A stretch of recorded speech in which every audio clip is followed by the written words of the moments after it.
The flower analogy kind of does this. It says, look, but even those claims, even those personal subjective claims are only true if they correspond to what is real, if they're rooted in something that is objectively true, of some reality. So you take the seed of the flower, which represents the absolute truth of God. And then you get how that flower, that seed gives birth, flourishes in this sort of subjective or synthetic or contingent truths that come out in the day-to-day life that we live. That's when they flourish. Right?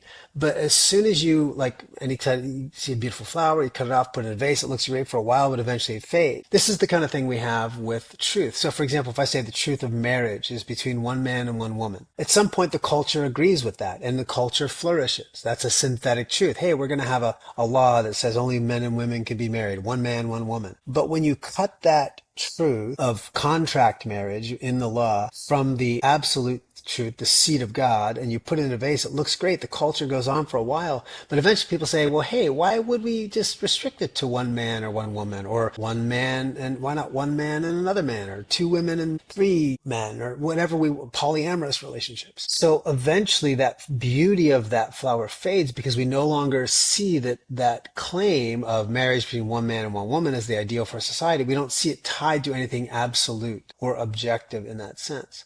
And this is what happens with all of these truths. But as long as it's tied to that, the culture, even though it's a synthetic truth, like say what the law of what marriage is, even though that's a synthetic truth, what constitutes legal marriage, it can still reflect something of the beauty of God because it's tied to that.